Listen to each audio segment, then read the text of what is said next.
Welcome to football today, the Wednesday after the regular season ended. I'm your host, Bobby Skinner, here with my co-host, Dalton Feeney. Justin not here, got in a pretty big car accident. He'll be out for a few weeks, but we'll be okay, supposedly. Dalton, how we doing? We're going to talk about the Titans from your Colts division, talk about the Raiders firing Antonio Pierce, and maybe even give out some matchups of where we want to see guys go. You are the biggest gaslighter ever. I love it. I'm doing good, Bobby. Thank you for having me on. I hope Justin Pennick's okay after that quote-unquote car accident he had. Can I tell you something? I don't know exactly what gaslighting means, and I've even Googled it, and I still just don't get. I can't. There's not enough context clues for me to really understand what it means. And you know what? I think you're gaslighting me by pretending to not know what gaslighting is. Exactly. It's just like people use it for all different types of things. Usually I can figure out what something means by the context clues. And I feel like it's just used in way too many. Is it basically? I don't. Again, I'm not even going to get into this. I get you. No, but I am excited to talk some ball. It's been a little bit since I've been on football today. Last time was with you. I'm really excited to talk about some Raiders football. How about it?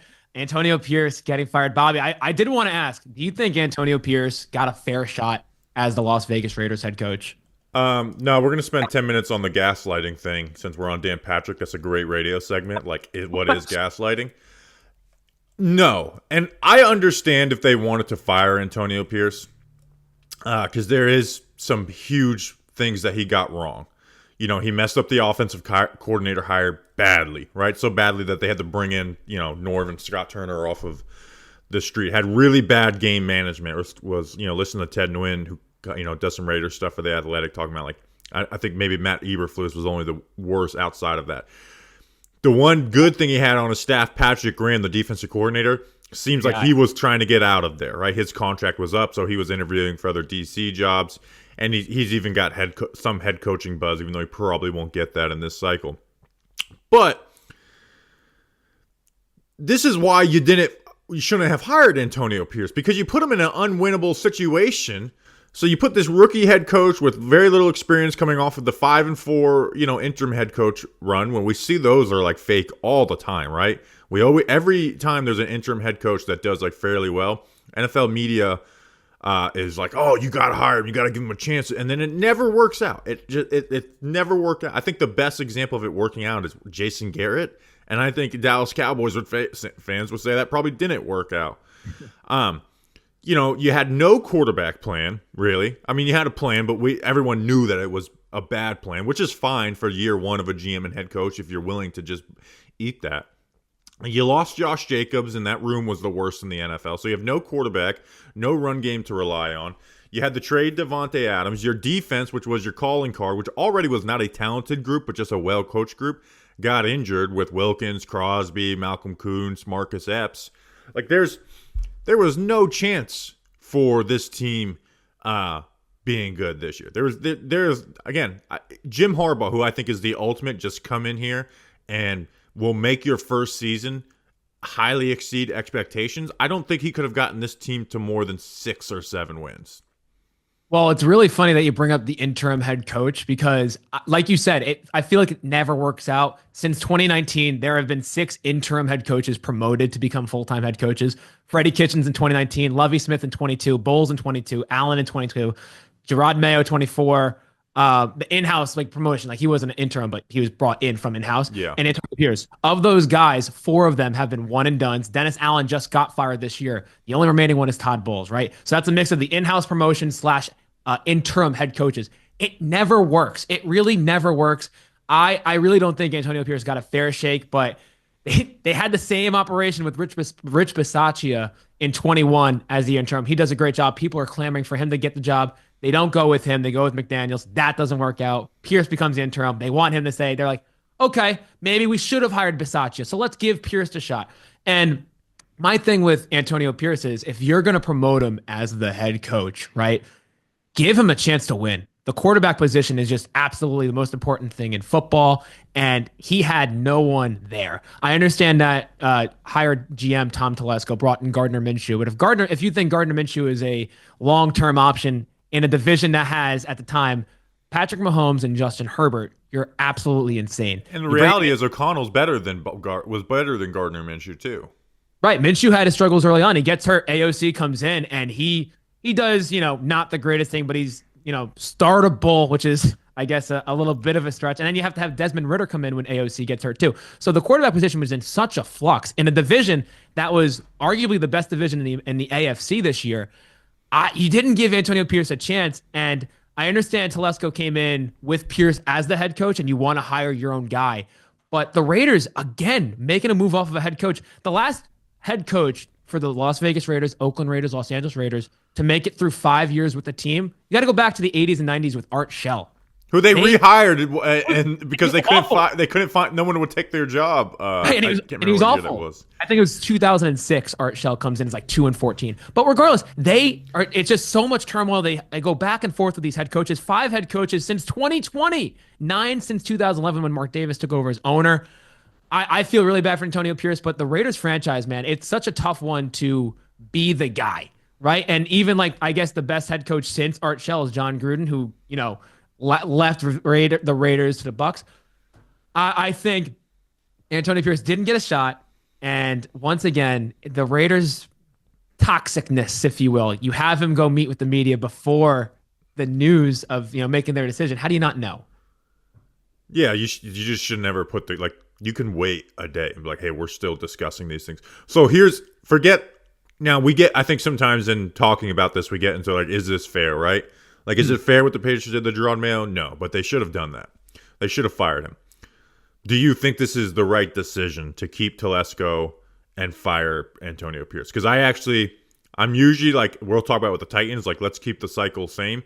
But because Pierce was there before, probably didn't want to bring back Pierce, but there was pressure from guys like Max Crosby, who maybe someone should tell him that you're probably not the best GM in the NFL, Mr. Crosby. I actually agree with it. I don't think Tom Telesco, his draft this year, not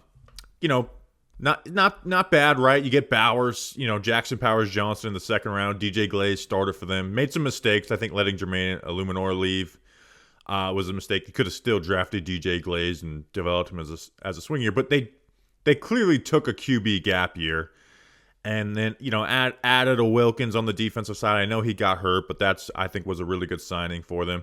I do agree with them getting rid of Pierce because he just wasn't cut out for the job. And I don't think Tom Telesco has had this first year of being a GM where it says this guy needs to be fired. Yeah, I think you nailed it on the head because I don't think it's fair, right? I think you said it perfectly. It's not fair that Antonio Pierce got fired, but it's understandable why he got fired. It's because of game management issues. The results this year were really bad, but B, Tom Telesco now gets to pick his own guy. It's not fair, but Telesco, like you said, you're drafting Brock Bowers, who sets the receiving record as a rookie. You draft Jackson Powers Johnson, who's a great interior offensive lineman out of Oregon.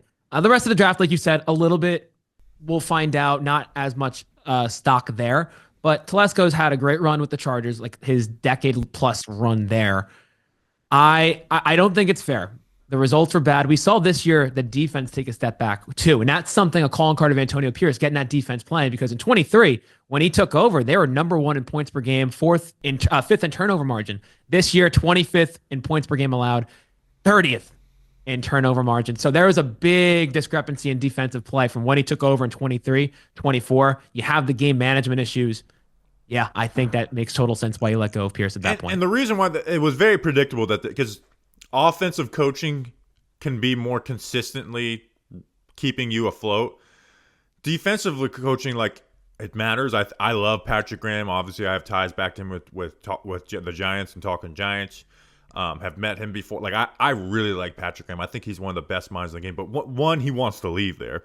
But they were so over reliant on coaching this year. They brought in Christian Wilkins on that defense, and you have Max Crosby. But even Marcus Epps, who's really important for them.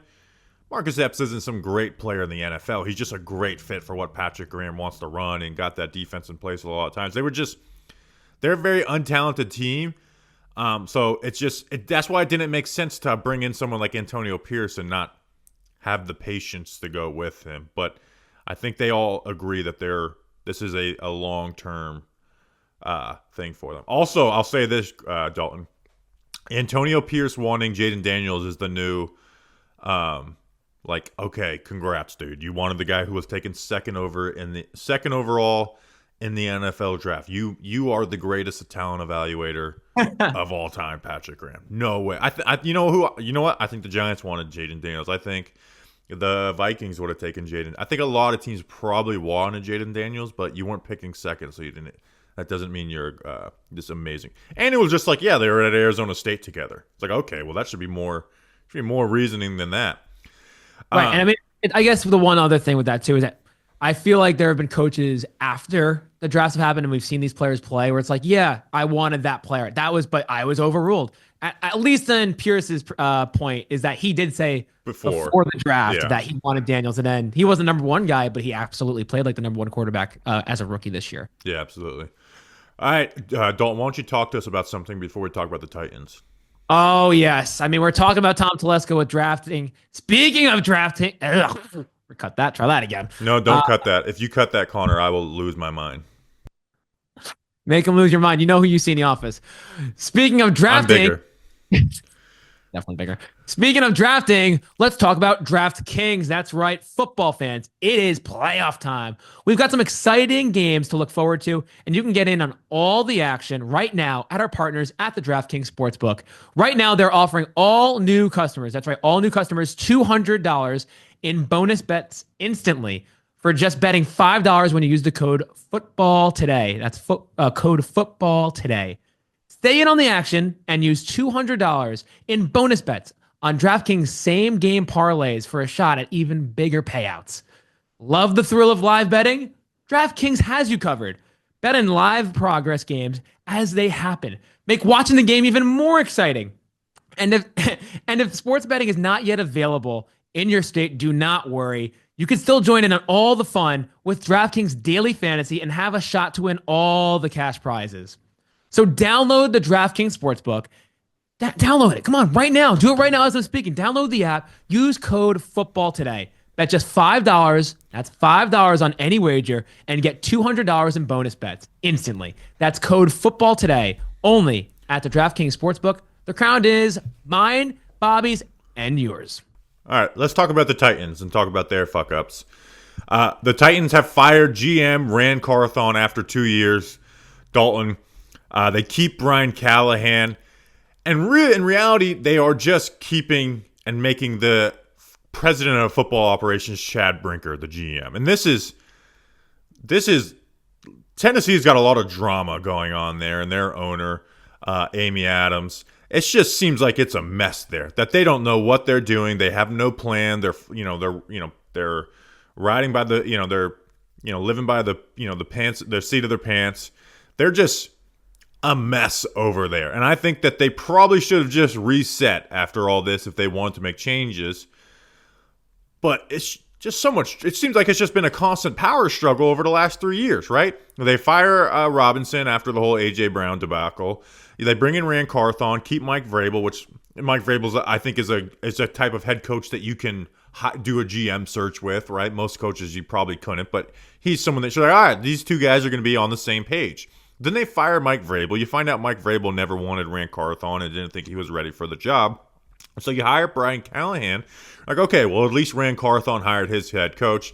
Now at least we're all on the same page, even if this doesn't work out. Well, it finds out that Chad Brinker, the president of football operations, doesn't really like Rand Carthon, even like his work ethic. And so they fire Rand Carthon, but still keep Brian Callahan. This is a mess. And we can talk about Rand Carthon and if he's done a good job or not.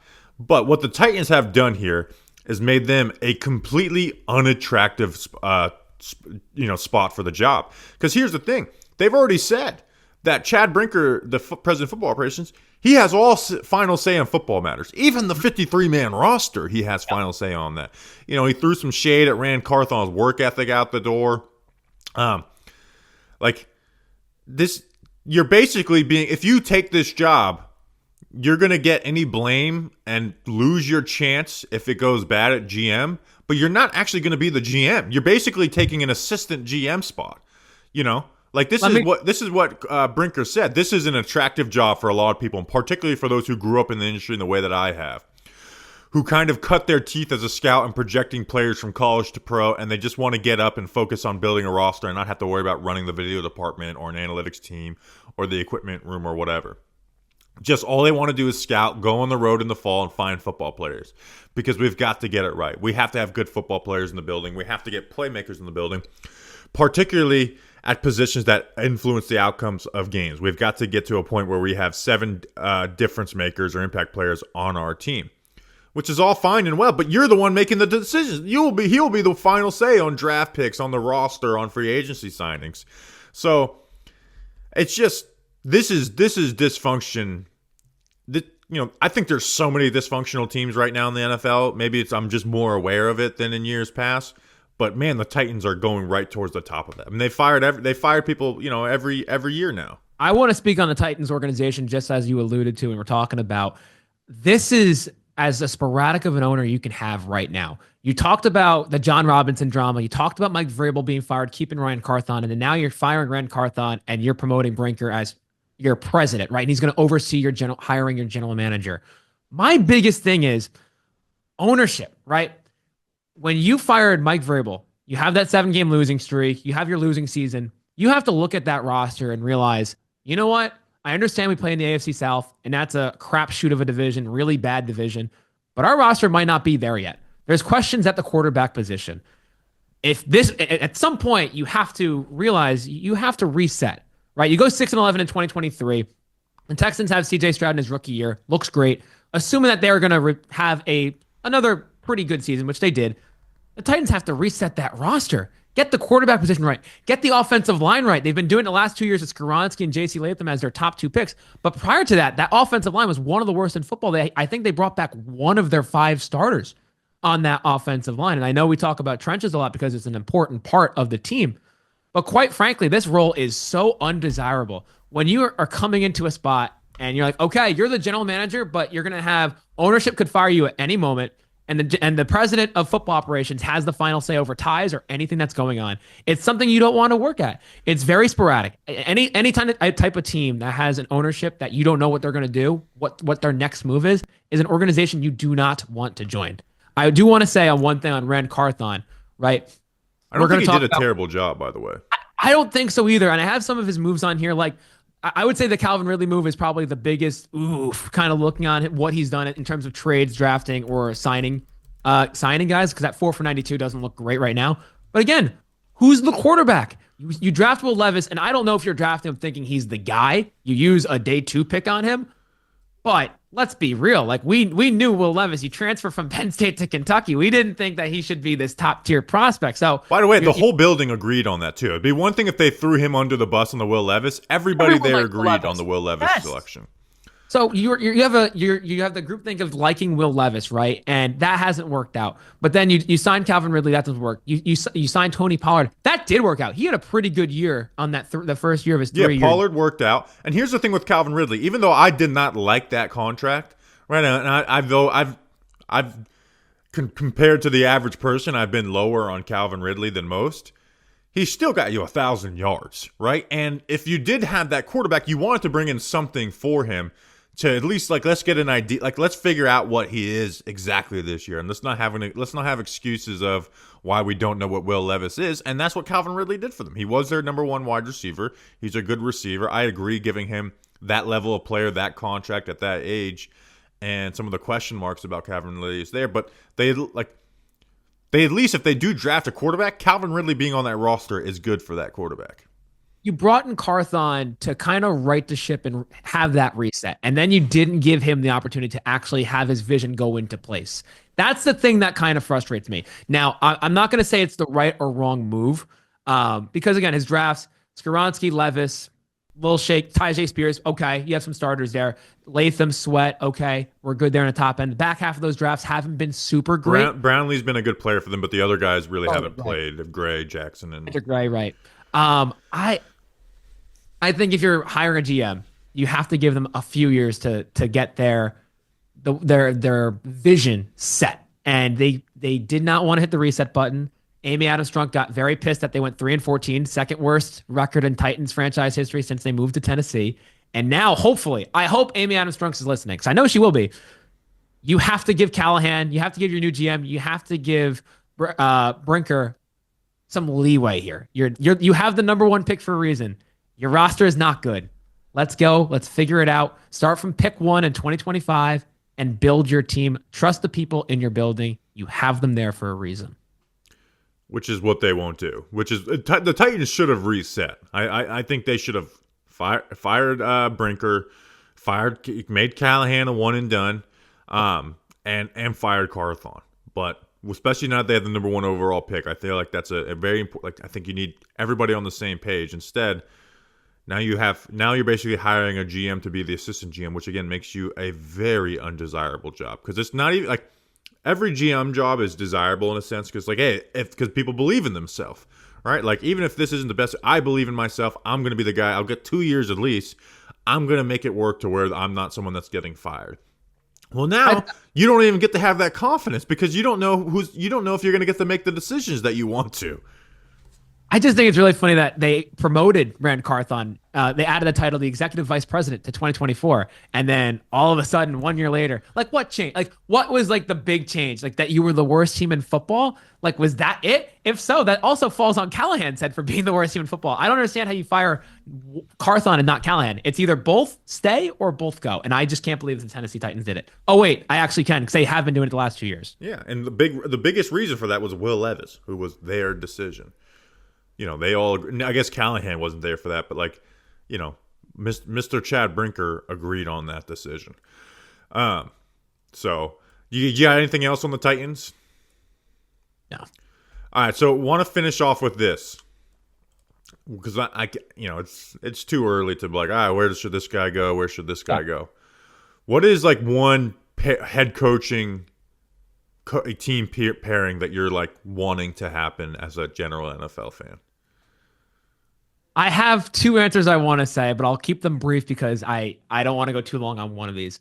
I think like a realistic option, I think that's going to happen is like Aaron Glenn to the Saints. He's worked there. Gail Benson liked Aaron Glenn when he was there. He's really high regarded in Detroit when he's in New Orleans with Dan Campbell. We're on that same staff with Sean Payton. I think that's something that's going to happen.